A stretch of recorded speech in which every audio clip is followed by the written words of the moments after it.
Ready to roll? Okay, let's have at it. Thanks, folks, for coming back in.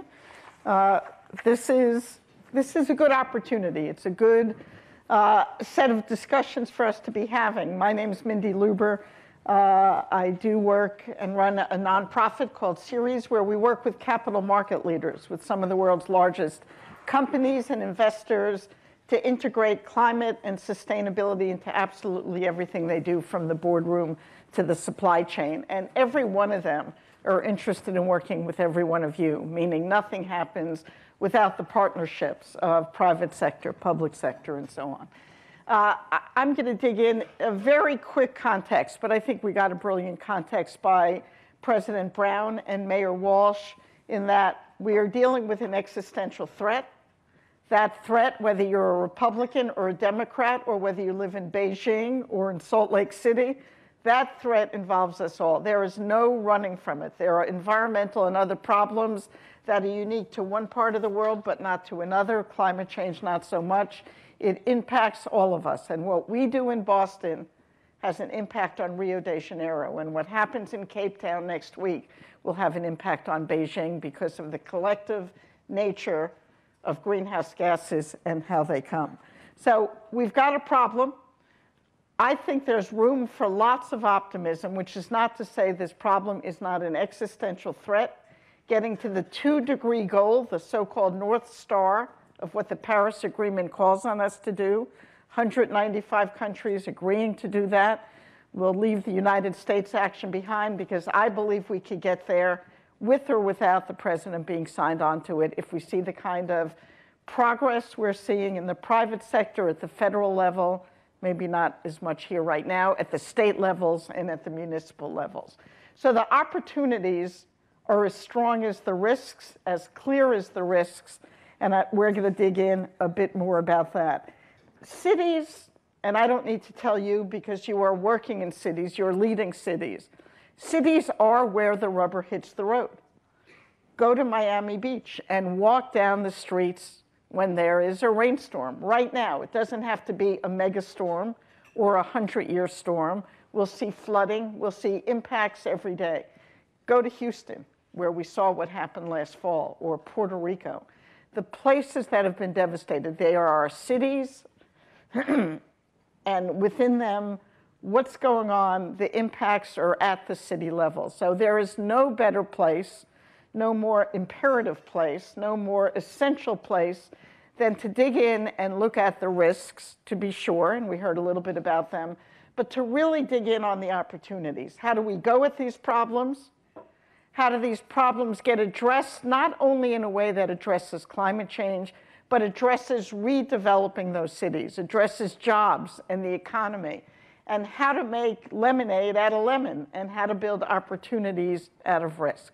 So let me stop there in the framing, because we've got 4 incredibly smart people who are not only visionaries within their own workplaces, but who are doing the work as we speak every day in making it happen. Not esoteric, not all about goals, all about what they are doing today, tomorrow, to address the problem of climate change, and to take advantage for their cities, where they've got a duty or responsibility to build those cities in a way that's economically viable, as well as environmentally sustainable.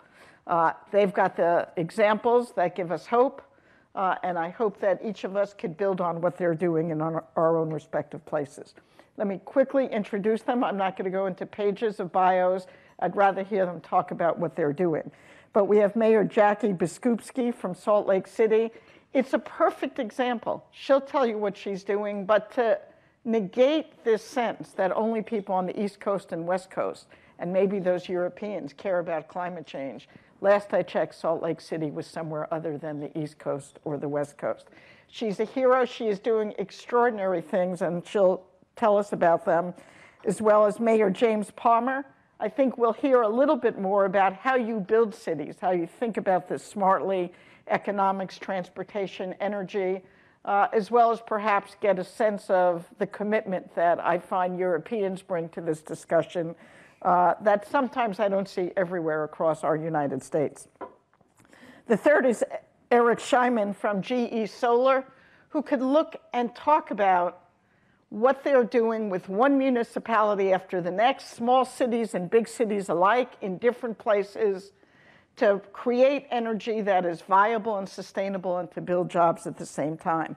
And then BU's very own Cutler Cleveland, who is a true expert in renewable energy and will fill in on how we take advantage of these opportunities we're hearing about. So let's quickly go to the leader from Salt Lake City. What are you doing and how is it going there? So things are going very well for us in Salt Lake City, but we've had to really take a hard look. We are a community that is warming at twice the global rate. We've lost about 5 weeks of our snowpack every year that we rely on for water. Our city is about 200,000 people, but we supply water for about 1 million people in the valley. So we have a heavy responsibility, and we take that very seriously. I do live in a very politically divided community. The city itself is very strong in doing the work to support the Paris Agreement. The state is in a different state of mind, and there's a lot of chipping away that has to happen for us to be hugely successful. But the city is leading the way on a continuous level to show the state that not only can we take the right steps today, but you can do it affordably, that it makes sense, that the science is there, and you can't ignore the science any longer. So, and we'll spend more time and come back to you, but right now, just one example. I know that you've set some audacious goals for the city in renewable energy. What do they look like? How did you come up with them? And are you going to meet them? So yeah, we will meet those for sure. We built, when I first came into office, which was in 2016, I built a very strong working relationship with Rocky Mountain Power, which is a subsidiary of PacifiCorp, Berkshire Hathaway. And we sat down, and in my first 6 months, brokered an unprecedented agreement to reach our goals of being 100% renewable by 2032, to make sure that city government itself is 50% running on renewable energy by 2020. Those goals are online, and we are on task, and we are going to meet those goals. We also will reduce our carbon emissions by 80% by 2040. And we created the timeline and the pathway. It's called Climate Positive if you want to look it up.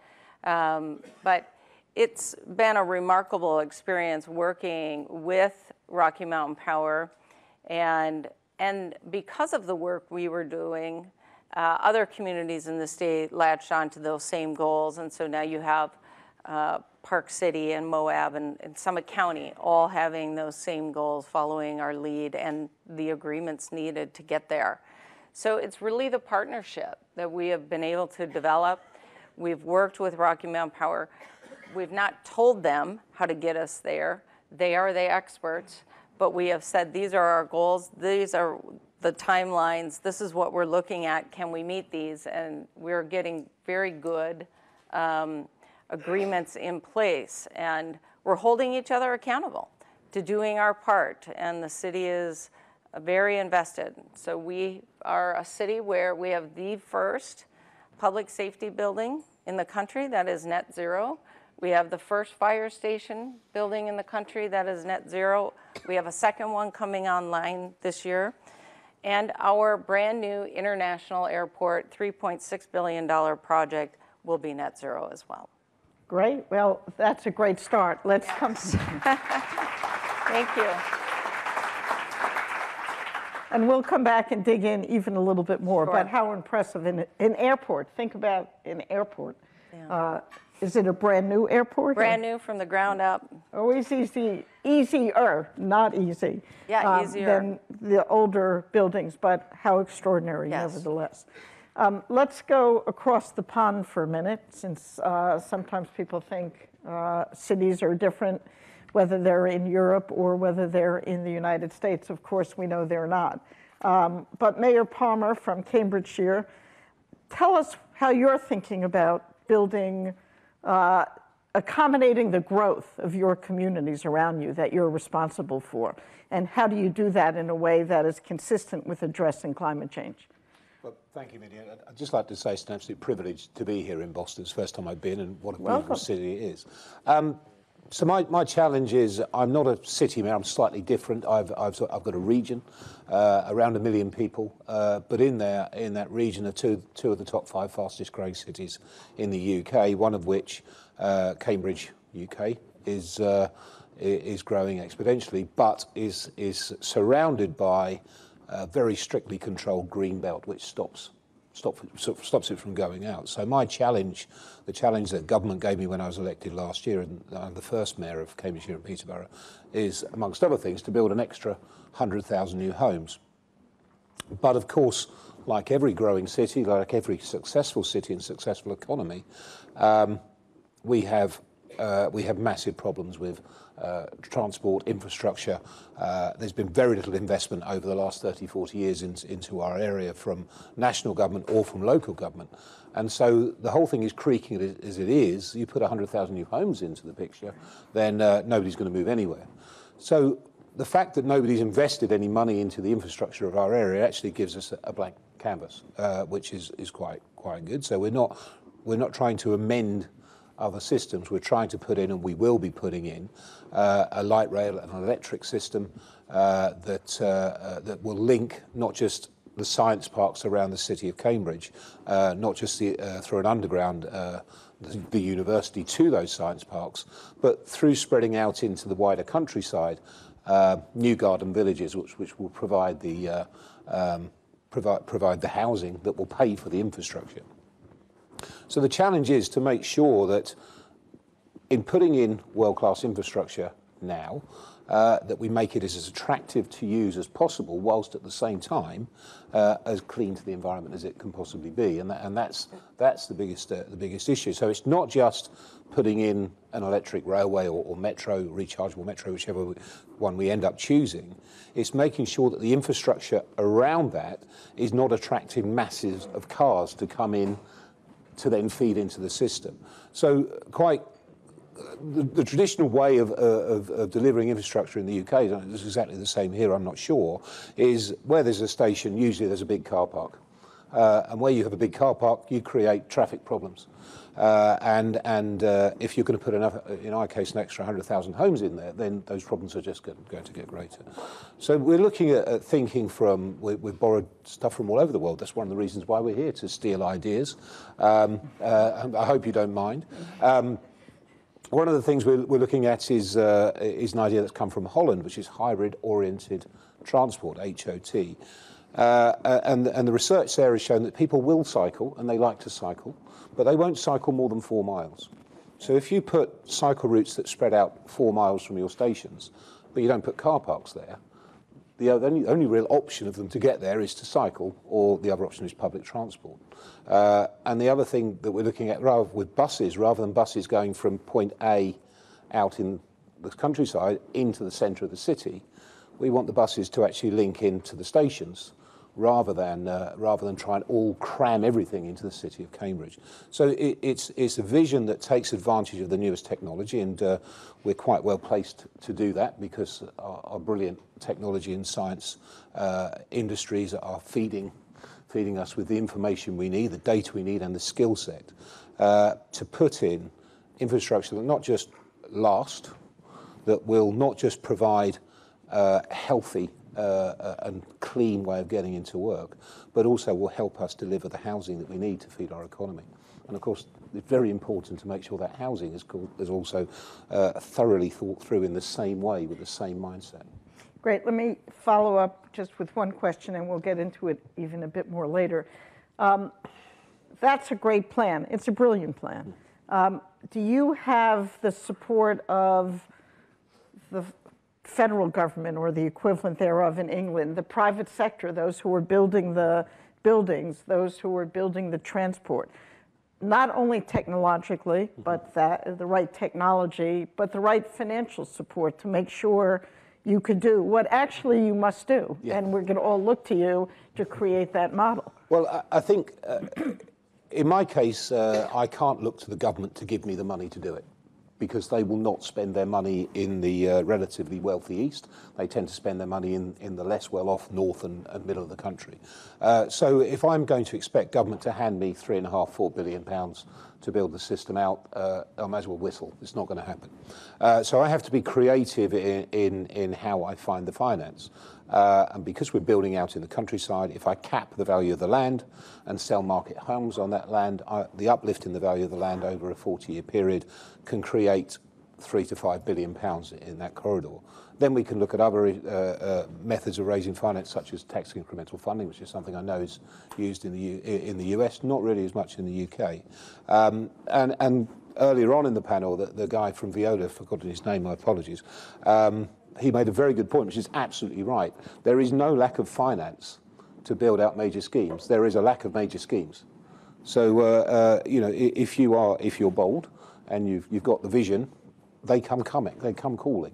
Now, I don't want to be too presumptive because I haven't got any sign me off yet and give me the money in cash, but I have got a lot of interest at the moment, and we believe that that raising the finance, because of the success of the city of Cambridge, because the economy is growing at such a strong rate, and because it has done over a 45-year period, there is a confidence from the investors that they can not only invest the money, but they can see a return on that. When it comes to the power to do it, I'm a devolved mayor, so government have devolved power to me that allows me to set up a development corporation to control the planning, etc., along the entirety of the route.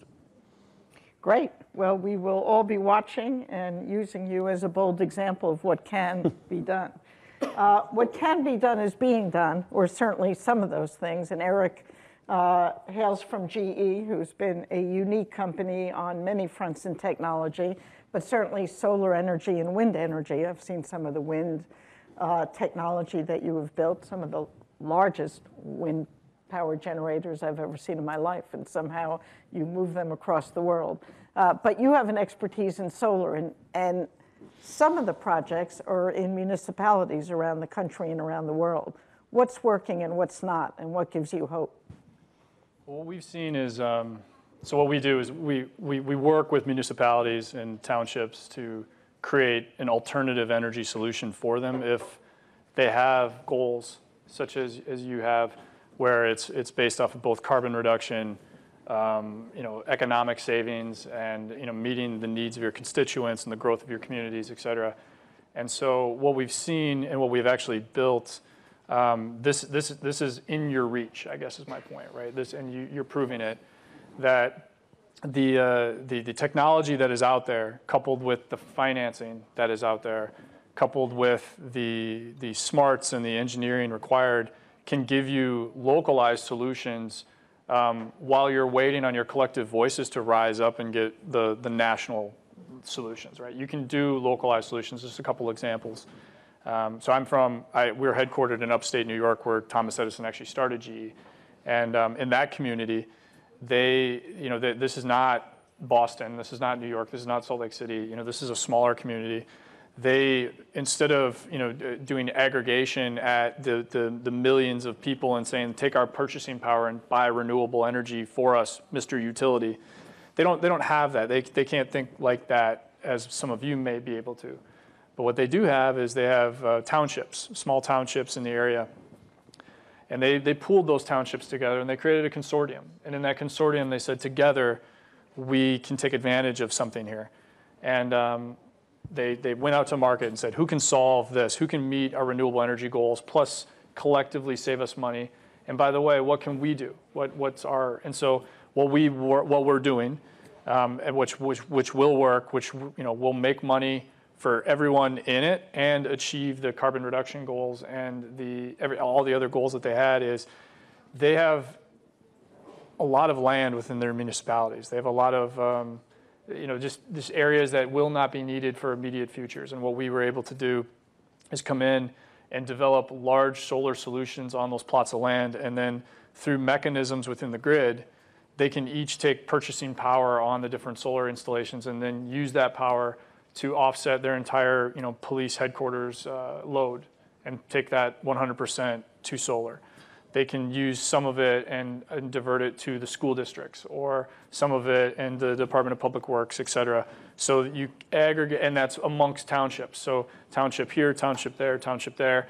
This township may, in theory, have a landfill that is going to produce excess electricity, but they might not be able to use it. But because they're a consortium, then they use that excess electricity, and it helps power the township down here, their police station for the day.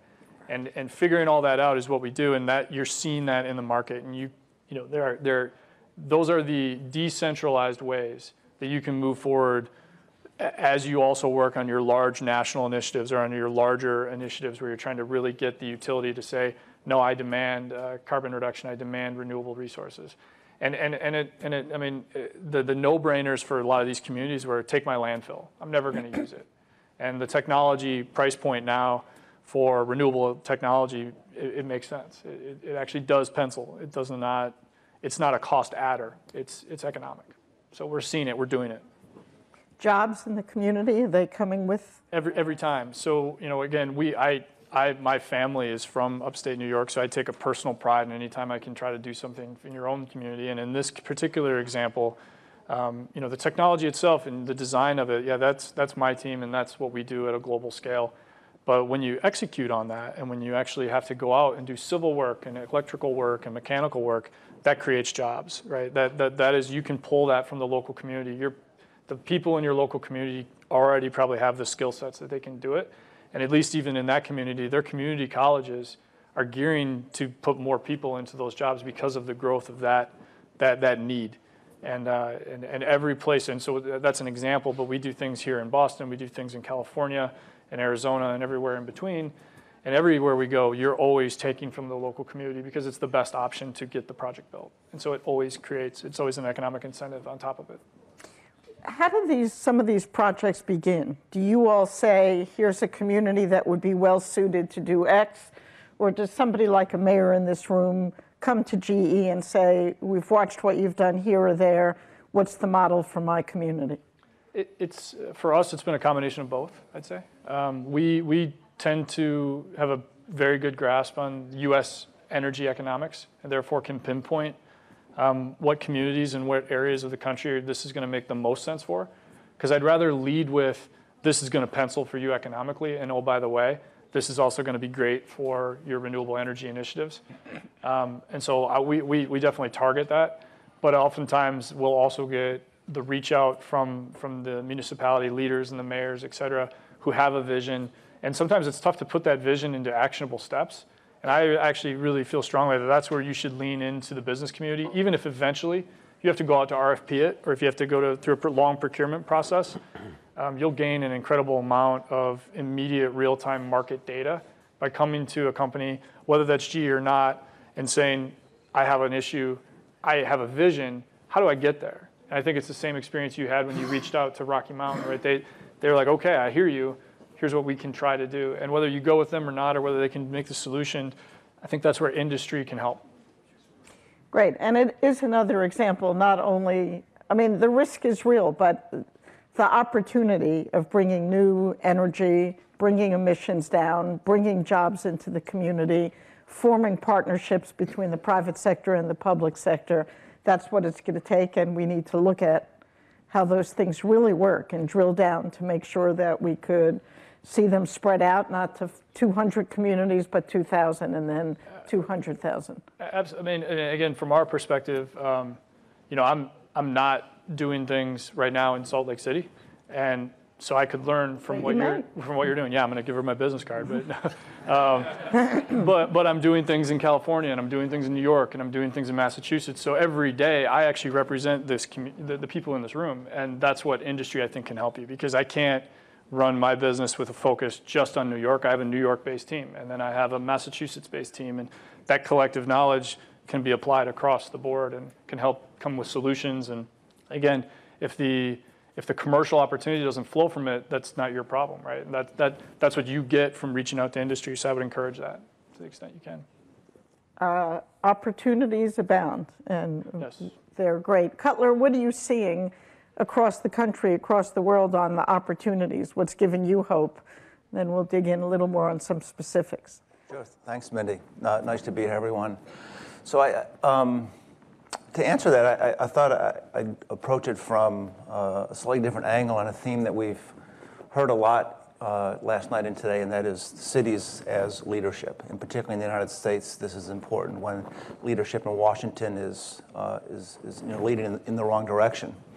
So I'm a faculty member of the Department of Earth and Environment here at BU, and we give degrees, undergraduate degrees, in things called environmental policy, sustainable energy, environmental science. And so I live in a community that lives and breathes this stuff every day. And I was teaching a class in the fall of 2016. I was teaching a class on sustainable energy. And so I came into class the day after the election, and I knew there were going to be a lot of very upset 20-year-olds. All of these students go out and get jobs and working in these fields. And so I was all ready to be like, the voice of reason and calm. And I said, okay, let's talk about this. Any questions? Boom. Caitlin Connolly in the first row, hand shut up. She goes, did I choose the wrong major? And I was taken aback. I was really unprepared in a fundamental way to answer that question. I kind of fumbled my way through the thing and we talked about, but I came back in the next class much more prepared. And the answer was, well, you can just look out the window. We live in a city where, through Mayor Walsh's leadership and people at the Green Ribbon Commission in Ceres, we have a lot of opportunity for young adults to find careers and, more importantly, callings in life related to sustainable energy and sustainability. The federal government is not all government, and government is not the only agent of change in society. And so, and I work on a project. I'm one of the leaders at the Institute for Sustainable Energy that is doing the technical work for the city of Boston to help them guide them to their goal of carbon neutrality. And I've hired a bunch of my students to work on the project. So cities, I guess my point here is on leadership, you have an important role as beacon for the youth of today, because they're going to be living in this world, and they get it, and they understand it, and it's increasingly in their DNA that this is important. In terms of jobs and opportunity, I'm struck by Mayor Biskupski and the incredible work that she's done. When I saw that I was on the panel with you, I went and looked at Rocky Mountain Power and looked at their fuel mix, and it's 60% coal. And so what you're doing with them right now is actually quite remarkable, given their tremendous reliance on the most carbon-intensive fuel that we have. And I think this is important. This has been driven home to me in our work for carbon-free Boston, because 75% of the emissions in the city's inventory are from buildings. And so the city is obviously going to be focusing a lot on buildings. But there's going to be a chunk left over, which has to do with electricity that the city buys. And so even if you deeply electrify the vehicle fleet, even if you put in a lot of ground source heat pumps, water-based heat pumps to electrify heating, you're still buying electricity from something that's not under your control. And so I think one of the fundamental roles, as you are doing out in Salt Lake City, is to engage outside the city, particularly with the folks who determine the mix of electricity on the grid. And we're doing that in the GRC. We have the local utilities, Eversource, National Grid, and Veolia involved in this discussion. But cities, we can't rely on the federal government to drive the decarbonization of the grid. Many of us view what's happening in Washington as ephemeral, but we don't know that it will be. And so it really is up to cities to drive from below and drive a transformation of the grid through their own behavior, these renewable energy projects, energy efficiency, and so on. And that's a critically important role that a conversation that cities really need to be involved in. Great. Let's see if there are some questions. Otherwise, we'll continue digging in and grilling, having the opportunity to hear about these specifics. But let's take some questions. Go ahead, sir. I am excited about a lot of the work that you all are doing in this area, but Mayor, Salt Lake City, you're building a new airport.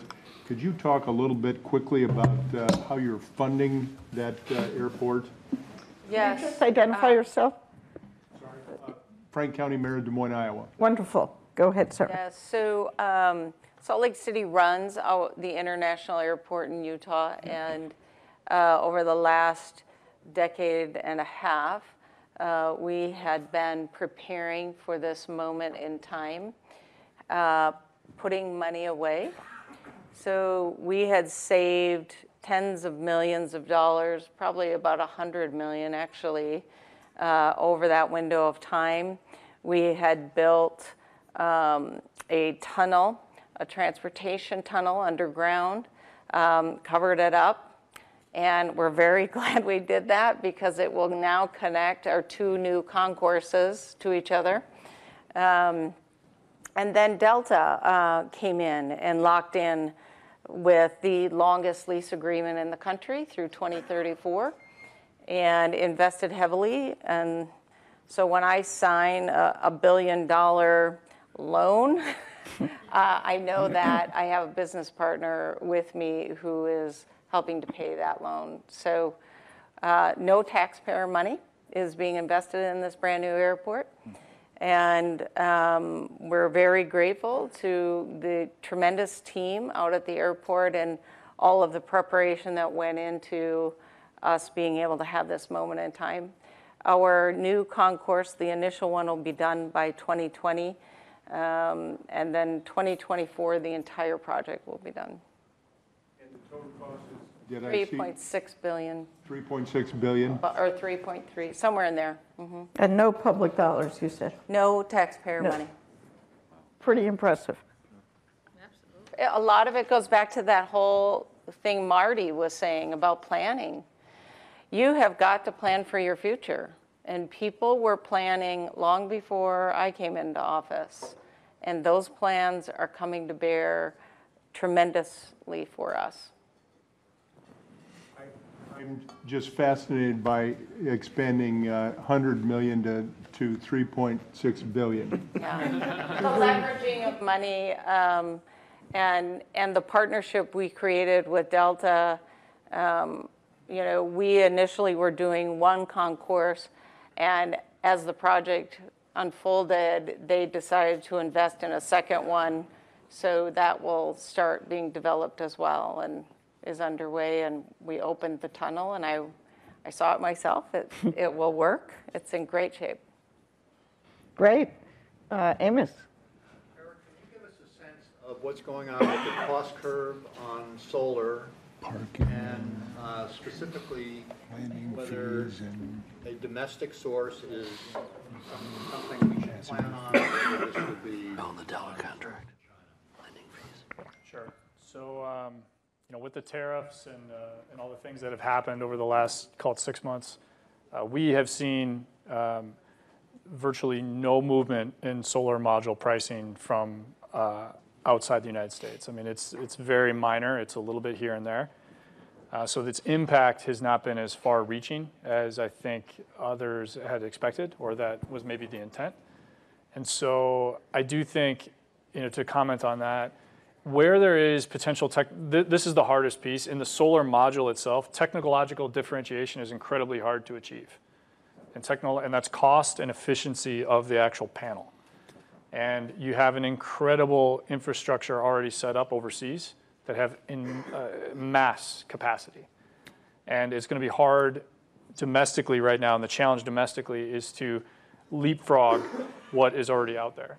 And so where I see most of our costs coming down continues to be from foreign solar modules and US-based companies using those ultimately commoditized type solutions and creating value from that. And so I think that's how you'll continue to see the cost curve in solar, at least, continue to go down.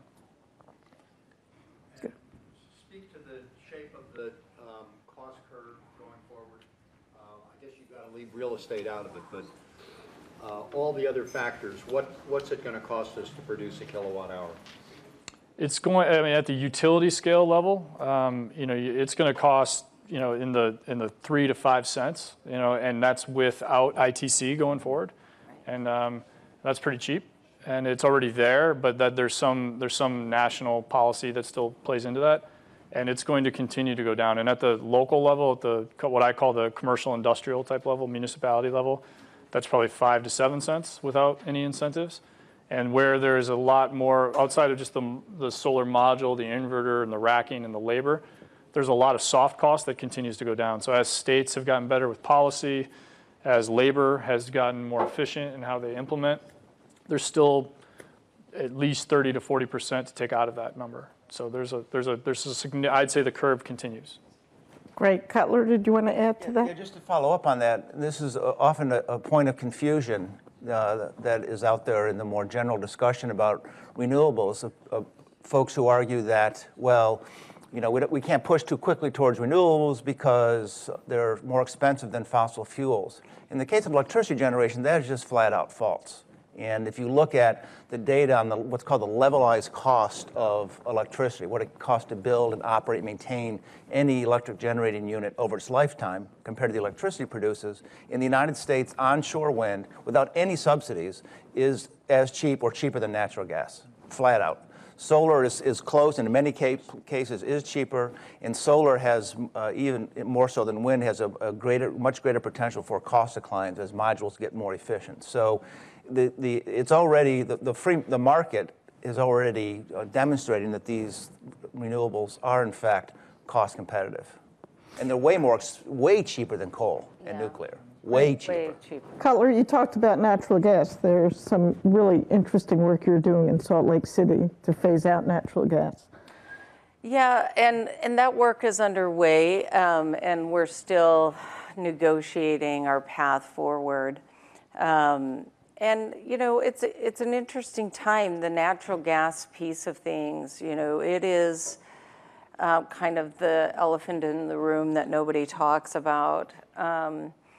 But in the partnership we have with Rocky Mountain Power, for instance, part of what is making things possible is they're walking away from the fossil fuel infrastructure and cutting their losses as they build. And from mayor to mayor, what I have continuously said is, build your infrastructure in a smaller community where we need to replace some of those fossil fuel jobs. Don't build it in our neighborhoods. And that partnership is bearing out very well politically, professionally, and the job creation-wise. The fossil fuels and talking about natural gas, we still have yet to sit down with Dominion and finalize a deal there. But that will come. Even Dominion is now looking to enter into the electric world and how they transition from natural gas to being a part of the electric world. So we'll see how things play out, but we're not quite done yet on that piece. It is a journey for all of us. Sarah in the back. Thank you. My name is Chris Castro. I'm part of Mayor Dyer's office in the city of Orlando. And we also have a pretty ambitious goal to get to 100% renewables by 2050 for our entire grid and 2030 for municipal operations. And one thing we're really looking at, and I think this question is specific to Eric, is how is storage looking at this point in time in terms of kind of the cost curve, and where do you all see that playing a role into the future to take a variable resource and make it more permanent? That's a good question. Great tie, by the way. So I think, and maybe you might also have an opinion on this too. So GE we do a lot in storage, and I think storage is going through a very similar cost curve to what we've seen in solar. And I think, solar obviously being a little bit ahead. I think storage technology is going to be applied in a lot of different ways. That's the beauty of storage. It can be applied and monetized in multiple fashions. So what we're seeing works today is grid level, providing some level of grid services, or for the specific utilities to shape how they handle some of that intermittency, that renewable technology, whether it's wind or solar, create amongst the grid. So they really can help smooth that out and make it look more like base load. And that technology is happening, and storage is a big piece of that. The other piece of storage that you're also seeing is at a more decentralized level, where you have a lot of renewables going in, whether it's localized wind or decentralized solar. Storage then can start to deliver that electricity locally where the load is most needed. So, a couple examples of that are, if you think of shift work at a factory or work within your local community that tends to rise and fall, solar works well. It starts producing really well, like 10 a.m. in the morning usually, and it starts to taper off around 4 or 5 in the afternoon, right? And sometimes, though, at a particular location or amongst a municipality, load goes up from 4 to 7 o'clock at night, and that's when you need that energy because it's less expensive. We're starting to see storage technologies get to the CapEx point where you can use that. They can come in, and they take that peak off the middle of the day in solar, they put it in the battery, and then they discharge it starting at 4, and they smooth that out for you. And that's so it's being done both at a decentralized level and at a macro level for, like more of a utility. And my advice there would be to, as you think in Orlando about how to implement that, again, that's just, it's so unique right now, whereas it's impossible to give an answer that says this will work everywhere. It's very local to how do you see it, and every utility is going to be looking differently at that as well. But I guess in summary, the technology is reaching a pricing point where it's going to be able to have monetization and returns on all of the different solutions it's going to be used for. So you're thinking about it right, I'd say. I'm going to bring this back to Mayor Palmer for a minute. Oh, I'm sorry, go ahead. Well, I just wanted to throw in one more comment. As you move away from infrastructure that is linked to natural gas, so for instance, in our fire station that we just opened that's net zero, we're using a geothermal technology to heat and cool the building. So you're not bringing in a natural gas infrastructure into that building. And as you do new buildings, you should be thinking in those terms of not creating that infrastructure that cements you to the old way of heating and cooling. And so that's part of what's happening on the natural gas front as we do our facilities. Great. And Mayor Palmer, we're hearing such great stories about the technologies there, the economics are there in many cases, partnerships are abounding, and that it takes that. Who are your key partners as you are building literally the future of a county area? Well, we're working with Steer Davis Gleed, who are a company that maybe you may know over here on coming up with the right system. But I'm interested actually on the solar issues, and solar is a really key energy for us. Wind doesn't really work in our part of the world. A third of my county is below sea level agricultural land. All of it is flat. And so the turbines have to be so very high that the efficiency of building them doesn't actually add up to the efficiency that they work at. But solar is key to us, and the game changer is storage. And the technologies around storage that seem to be burgeoning, they're coming at extreme pace. And I think that's the fundamental difference from where we are. And what we know in Cambridgeshire is that we do not have the energy capacity to deal with the growth in housing and in business that is coming to us between now and 2040. And the models that are showing what the growth is going to be and the models that are showing where we are electricity-wise are a long way apart. So we have been putting up solar farms at a quite a steady rate, one that we've got quite a lot of countryside, so we can fill that. But I think we've got to be a little bit more imaginative in the areas that we use them and where we put our solar. The buildings that we have in the county that do not have solar on are obviously areas where we have to look at getting them in. But storage will be the absolute key to this, and that's something that. We're working with the university and with partners around the county and around the country to look at the best possible options to make the most out of our natural assets. Because contrary to public opinion, it doesn't always rain in the UK. Contrary. Is there a final question before I ask our panelists a final question? We've got two. We'll take two. Sir in the back, and then this gentleman in the second row after that. Yunus from ICLEI. You're talking about the relation of energy with buildings, and I know there's a session on transportation at the end in the afternoon, but how do you discuss the renewable energy in the transport sector? Because the more there is a demand and preparations for electric vehicles or shared mobility, how do you plan this in your supply of renewable energy in that context?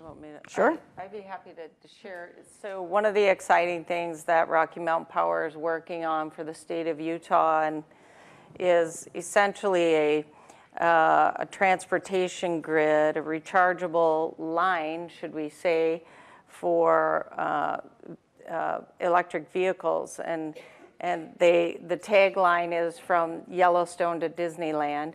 And essentially will wire our city in a way that electric vehicles will be able to travel into all the national parks and through these two major corridors, I-80 and I-15, that intersect in our state. And it is my understanding that those charging stations will also have the capacity to store. So it will be an interesting piece of transportation as we move to the electric vehicle world, and that will be coming online very quickly over the next couple of years, and I foresee that will drive electric vehicles in the delivery of product into our community much quicker than maybe we had anticipated. Great. And sir, you had a question? Kirk Caldo, Honolulu. Had a question for GE. So what does that storage look like when you talk about these upper state New York municipalities where they're providing land, you're putting in solar? Are you putting in storage with the solar? It's very localized, and in that local example, there's not both the load need nor the ability to get a return on the storage. So it doesn't provide at all an additional service there, because when they need the electricity is when the load curve of what they need is directly matched by solar. So the profile there. What does it look like in a place where you have that, you have the peak demand in the evenings, providing all the solar during the day? How do you store for that? I mean, in Honolulu, we don't have that on a big scale. We have immediate demand into the grid, high solar penetration on homes, but no real storage capacity, and I don't see any on the horizon either. What I'm guessing, and again, we've done a little bit of work in Hawaii, not in Honolulu, but my assumption there is that storage is probably best seated in Hawaii more at a grid level, because you have so much renewable penetration. The grid itself, whether it's HECO or whoever, they have to start managing exactly, everything goes into the grid, but maybe they don't need it right when it's always being delivered. So can they shape how that solar electricity gets dispersed amongst the distribution transmission grid, and that's where storage is going in. And there are some projects in Hawaii that are incorporating storage there at that larger level to provide more of a grid level service, not necessarily at the municipality or the city level, but you're seeing it, you're benefiting from it, from how the grid is managed, and that's where storage is probably being used there. Right. Does that answer your question? Another business card. Another business card. All right. Let me ask all of you to thank our speakers for not only being so eloquent, but the final word for giving us opportunities of hope. Their examples are compelling.